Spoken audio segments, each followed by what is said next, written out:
Welcome to the G5 Hive and our next installment of our Worker Bee series, where we deep dive to the G5 college football landscape with the folks that know the teams the best. If you're watching us on YouTube, please hit that like and subscribe button. And if you're listening to us in podcast form, please rate and review. Today, we'll be taking a look at the Colorado State Rams, who finished 5-7 last season. They wrapped up their 2024 spring practice with their spring game on April 20th. We have a special guest joining us today. He is a reporter who covers the Colorado State athletics for the Coloradoan. He is a Heisman voter. He is Kevin Lytle. Kevin can be found at Kevin_Lytle on X. Welcome to the show, Kevin. Thanks for having me. Super excited to talk, and it's starting to feel like we're getting close to the season, isn't it? All right, well, let's get to the position where it all starts on offense, and that's the quarterback. Last season, we thought we'd see a lot more Clay Millen than we did. He was pulled in the first game of the season and replaced by game 2, freshman Braden Fowler Nicolosi, who took over and started every game of the rest of the season. How did Braden look in the spring? Yeah, it really was a crazy change last year. You know, Clay Millen came from Nevada with Jay Norvell kind of be the guy, and didn't last that long. 13 games, really. Actually, I think a little less because I think he missed 1 or 2 injured. But yeah, Braden Fowler Nicolosi came in. Boomer bust kind of offense with him. He made some huge plays. He has a pretty electric arm. He's not a runner, but he's mobile, if that makes sense. You know, so he'll scramble around, make some of those, keep plays alive and make plays that way. Like I say, big arm. But with that, he has the big arm tendency of thinking that every opening is a real opening, and he can fit in there through a ton of picks last year. Some of that was, throwing where he shouldn't. Some of it was just, a freshman, seeing college defenses for the first time. Excuse me. But he coaching staff thinks he made big strides in spring, is a lot more comfortable and confident and kind of everything that goes with running the offense. So, yeah, there's a lot on him this season. Who's going to be the number 2 there behind Fowler Nicolosi? Yeah, I think Jackson Brousseau is probably the guy. He's another one of the recruits of this staff that they're really excited about. He's maybe the best pure deep passer on the staff. So, yeah, I think it's probably him. Giles Pooler is your veteran guy that, is almost a coach in the room. And then they do have a freshman that, I guess is here now in the summer, Darius Curry, that they got over some pretty big schools. They're really excited about him, but I think Brousseau will be number 2.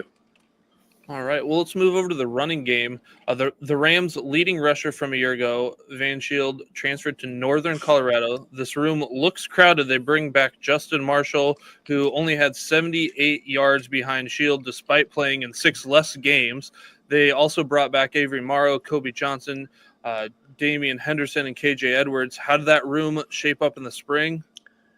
Yeah, it's a group that, Van Shield was a walk-on who ended up being the main guy last year in part because of a lot of injuries. But Justin Marshall really came on late in the season and was really, really impressive. Dynamic runner, good vision, quick cuts. He is probably the main guy. He missed some time in spring. They need him to be, on the field and able to play. But he's probably a main guy, even though he doesn't have much experience. But then, yeah, you nailed it. There's a lot of guys that can play. Excuse me. Kobe Johnson, he had more than 2,500 yards at North Dakota State. He was hurt last year, but he's back. Avery Morrow's a physical back, and Henderson's another young guy that they really like. So all those guys will probably see the field. What should we expect in terms of a workload here? That's a great question. I don't think we know. I think you're going to see quite a split.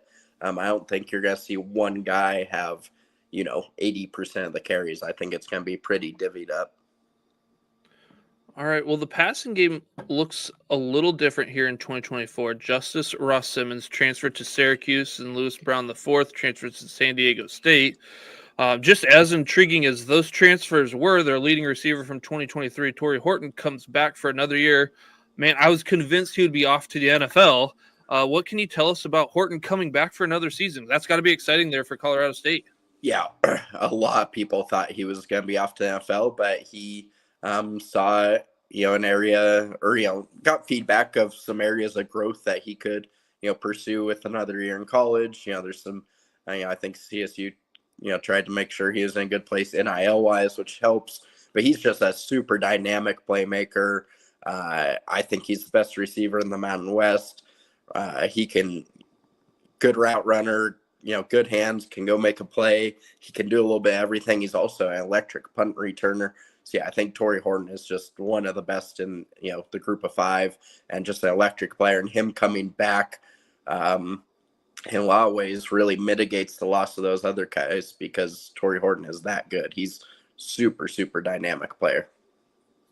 No, with guys like Dylan Goffney and Dawson Menegatti returning, and they also bring in Amani Winfield from Baylor and Keenan Higgins from San Jose State and Donovan Ali from Cincinnati. How did this group look in the spring?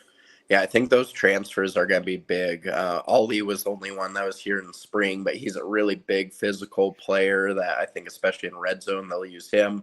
Goffney, like you say, returner.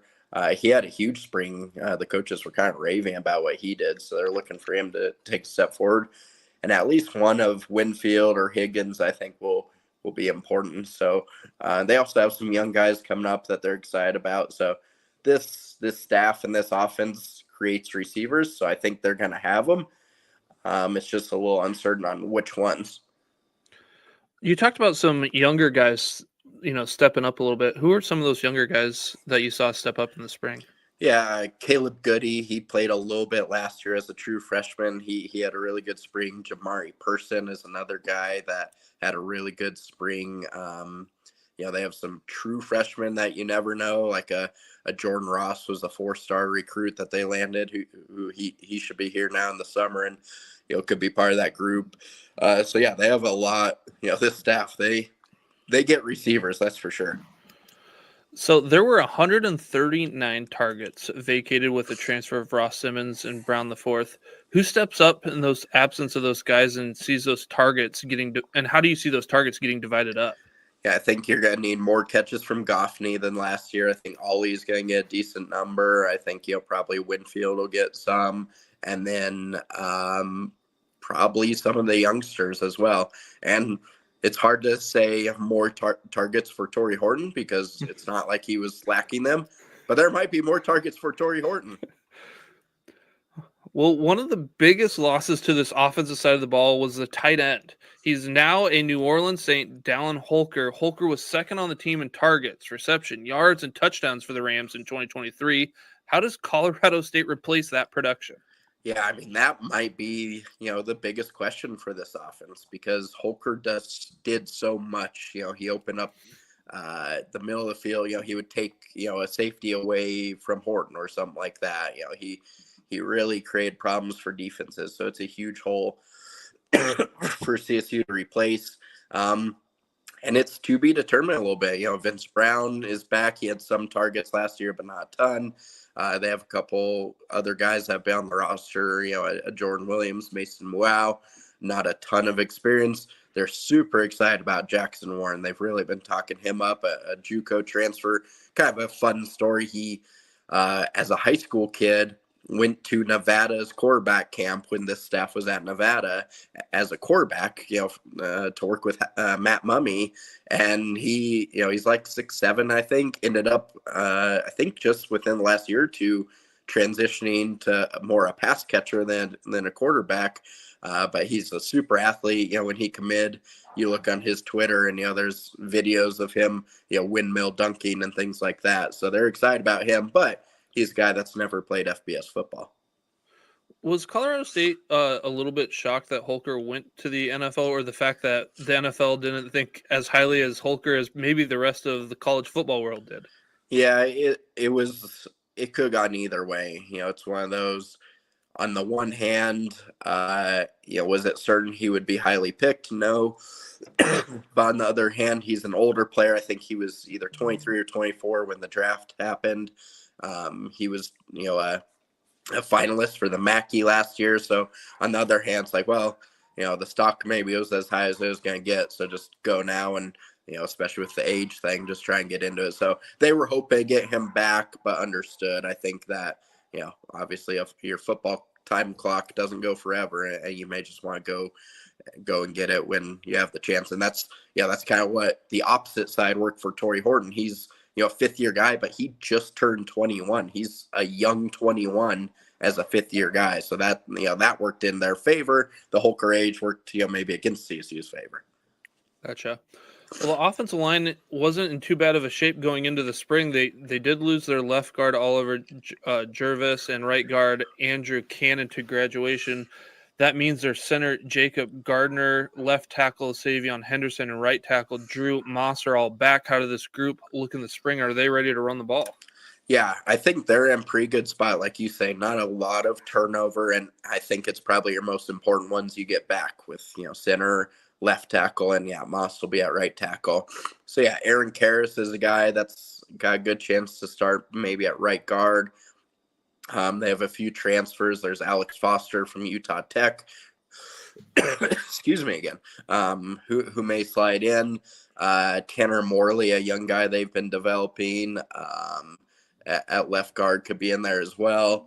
Big A, they call him. His name, I'm gonna have to learn to pronounce. It's a doozy to fit on jersey. But they have a lot of guys that they've been recruiting really big offensive linemen, and over the last couple of years, have had a chance to develop a few of them. So I think they're feeling fairly confident where they're at there depth wise. If you had to pick an offensive player to have a breakout type season in 2024, who would that be? That's a really good question and tough question. He's kind of a veteran player, but I might go Dylan Goffney. He's played a decent bit, but he's gonna have really big chances in this offense. Awesome. All right. If you are watching us on YouTube, please hit that like and subscribe button. And if you are listening to us in podcast form, please rate and review on Spotify or Apple Podcasts. Thank you for your support. And until next time, we are the G5 Hive.